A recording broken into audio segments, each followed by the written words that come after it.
Selamat pagi teman-teman. Kali ini kita akan belajar perkembangbiakan pada tumbuhan ya.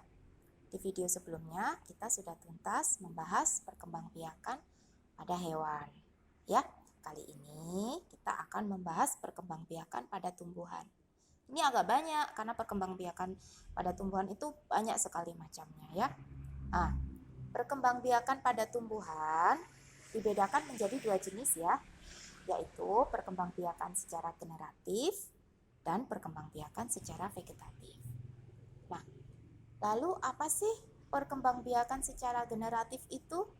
Secara vegetatif itu apa? Bagaimana? Ya, jadi perkembangbiakan secara generatif itu adalah perkembangbiakan yang di dalamnya terdapat proses pembuahan yang diawali dengan peristiwa penyerbukan. Jadi perkembangbiakan secara generatif ini terjadi secara alami ya, tidak ada bantuan atau campur tangan manusia ya. Jadi kalau bantuannya ya mungkin angin, lebah gitu. Tapi tidak ada pakai bahan kimia atau dipaksa-paksa gitu, tidak ada ya. Nah, yang kedua adalah perkembangbiakan secara vegetatif. Perkembangbiakan secara vegetatif adalah kebalikan dari perkembangbiakan secara generatif. Jadi perkembangbiakan secara vegetatif itu tidak diawali dengan proses pembuahan ya. Perkembangbiakan secara vegetatif sendiri dibagi menjadi dua ya, yaitu secara alami dan buatan. Yang secara alami itu ada tanaman-tanaman tertentu yang dia meski tidak terjadi proses pembuahan, dia bisa punya anak ya, bisa diperbanyak itu secara alami. Dan ada juga yang dibantu manusia secara buatan ya namanya. Sekarang kita di video ini belajar yang secara generatif dulu ya. Nanti di video selanjutnya baru kita membahas yang vegetatif secara alami. Lalu di video selanjutnya lagi vegetatif secara buatan ya. Nah, coba diperhatikan gambarnya. Di sini ada gambar bagan bunga ya. Jadi ini bagian-bagian dari bunga ya. Yang berwarna merah ini adalah mahkota bunga ya. Lalu yang seperti antena ini panjang-panjang warnanya hijau atau kuning atau pink ya, tergantung warna bunganya ya. Itu adalah kepala sari, benang sari ya, dan putik. Nah, benang sari dan putik ini yang berperan dalam proses penyerbukan. Di bawahnya benang sari dan kepala putik ini mereka itu tertanam di sini kelopak bunga ya. Di dalamnya kelopak bunga itu ada bakal biji. Bakal biji ini nanti yang berkembang menjadi bakal buah ya. Nah, penyerbukan sendiri itu apa sih? Nah, penyerbukan itu adalah proses jatuhnya, peristiwa jatuhnya benang sari ke atas kepala putik. Jadi, kalau ada bunga sepatu itu ya, yang ada titik-titiknya kuning atau orange itu yang namanya serbuk-serbuk itu loh. Itu yang namanya benang sari. Nah, kepala putik itu yang empuk-empus kayak gabus. Nah, itu putik. Jadi kalau ada benang sari nempel di kepala putik itu namanya proses penyerbukan ya. Proses penyerbukan sendiri ada dua macam ya. Satu, penyerbukan sendiri ya, penyerbukan sendiri. Artinya itu berasal dari bunga yang sama. Jadi benang sari dan putik dari bunga yang sama. Nah, itu namanya penyerbukan sendiri. Yang kedua yang ada di gambar bawah ini adalah penyerbukan. Duh, tulisannya jelek, nggak apa-apa ya, terbaca kok ya. Penyerbukan silang ya. Nah, ini penyerbukan silang. Jadi dari bunga ini bunga A, ini bunga B ya. Jadi dari bunga A, benang sari bunga A menempel di kepala putik bunga B. Ini yang dinamakan penyerbukan silang ya. Beda bunga.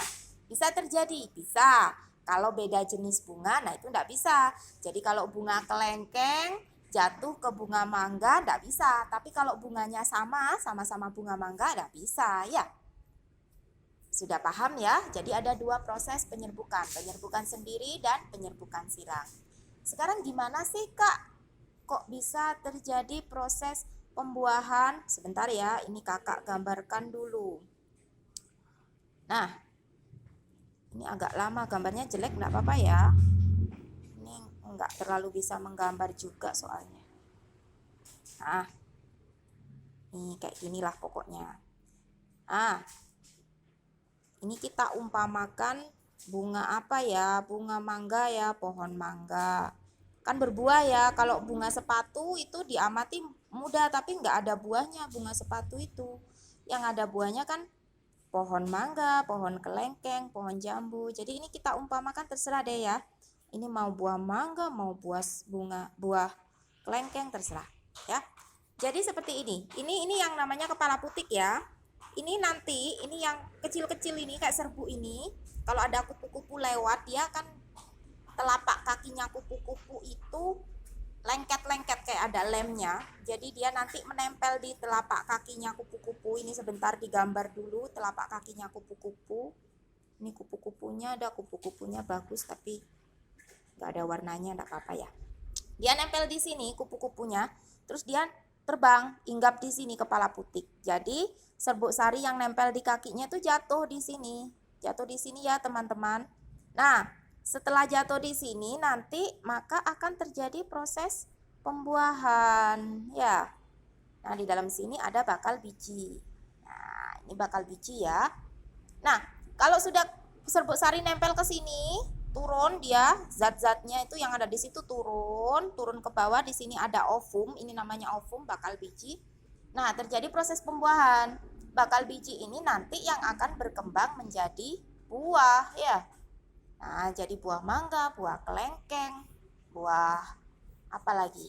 Buah jambu, semangka, melon ya. Sudah paham ya? Sudah paham. Gimana sih? Kita bisa nggak Kak? Kita bisa nggak mengamati proses penyerbukan, proses pembuahan?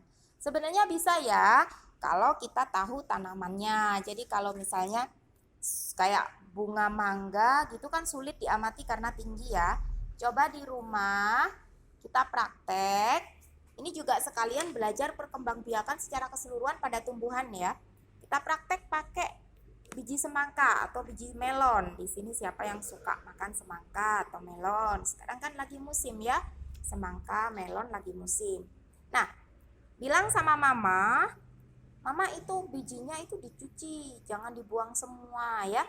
Itu kita bisa praktek, bisa pakai praktek pakai itu ya. Biji semangka, biji melon itu dicuci yang bersih ya, teman-teman, dicuci yang bersih sampai lendir-lendirnya itu kan ada lendir-lendirnya kalau biji melon. Kalau biji semangka enggak ada sih. Kalau biji melon ada lendir-lendirnya, itu sampai hilang bersih. Jadi dia kering gitu ya. Setelah itu dikeringkan ditaruh di atasnya kapas yang basah. Taruh aja di gelas aqua itu loh teman-teman ya. Gelas aqua, terus dalamnya dikasih kapas basah gitu. Kapasnya dibasahin air, nggak usah terlalu basah, pokoknya jangan sampai airnya ngecembeng juga, nanti dia mati karena busuk ya. Basah aja, asal basah gitu. Udah taruh aja di situ dia. Nah, seminggu nanti dia sudah keluar kecambahnya teman-teman. Nah, dia keluar kecambahannya, dan kalau seminggu kecambahnya biasanya udah tinggi. Pokoknya ditaruh di dekat-dekat cahaya matahari. Kalau sudah kecambahnya tinggi, ukuran 10 cm gitu, bisa disemai ke tanah ya. Tanah yang subur ya, yang gembur. Jangan tanah liat, nanti dia nggak bisa tumbuh ya. Disemai di tanah yang subur, yang gembur, yang kena cahaya matahari, disiram, dikasih pupuk ya. Nanti 3 hari aja dia udah keluar itu daunnya ya teman-teman, keluar daun satu gitu. Udah bagus itu keluar daun satu, nanti besoknya keluar lagi daun kecil, nanti keluar lagi. Biarin aja dia sampai keluar daunnya banyak, gendut. Tetap kena matahari, tetap disiram, tetap dipupuk ya, nanti daunnya jadi banyak kayak gini, kayak di gambar ini. Jadi banyak, jadi gemuk-gemuk daunnya, terus ada bunganya warna kuning gitu. Nah, dari bunganya itu, nanti kan bunganya ada mungkin 3, mungkin 4 bunga gitu ya. Nah, itu nanti kalau ada kupu-kupu lewat, bilang aja ke kupu-kupunya, titip pesan atau ke lebah atau apa capung yang lewat, bilang aja, itu tolong dong, bantuin dong gitu. Ngerti kok kupu-kupunya ya, tapi kupu-kupunya juga jangan dibuat mainan, kesian dia ya. Ngerti kok kupu-kupunya, tolong dong itu dibantu penyerbukan. Nah, nanti kupu-kupunya paham sudah, dia nempel-nempel di situ, terjadi proses penyerbukan, lalu terjadi pembuahan, dan bakal biji itu tadi, bakal buah tadi tumbuh menjadi buah semangka, buah melon. Coba deh, itu mudah kok, dan gak lama itu, 2 bulan, 3 bulan sudah kelihatan itu hasilnya ya. Kalau pohon mangga kan susah karena tinggi ya, kita nggak bisa mau naik-naik tangga, nanti khawatirnya kan jatuh ya. Jadi yang rendah-rendah aja kita bikin dari mulai pertama. Coba deh bikin, nanti divideokan ya. Sebentar-sebentar divideokan, difoto gitu, fotonya nanti di kolase jadi satu video ya. Dikirim ke kolom komentar, saya di tag, dikasih linknya, nanti saya suka kok, saya like ya. Gitu ya caranya belajar. Kita belajarnya sambil praktek biar bisa, jangan cuma mendengarkan teori aja ya. Sudah ya? Jadi sudah paham perkembangbiakan generatif, perkembangbiakan generatif aja panjangnya segini ya, teman-teman ya. Nah, pokoknya kalau sudah paham terus sudah bisa praktek, itu nanti akan ingat sampai lama-lama, jadi tidak perlu menghafal ya. Jadi bisa ya, nanti kalau nanti ke misalnya mamahnya beli melon, bilang aja, nanti aku coba tanam ya ma, bantuin ya gitu ya. Bisa ya dicoba teman-teman di rumah ya. Oke, selamat mencoba ya, selamat bereksperimen ya. Sampai jumpa di video berikutnya. Dadah.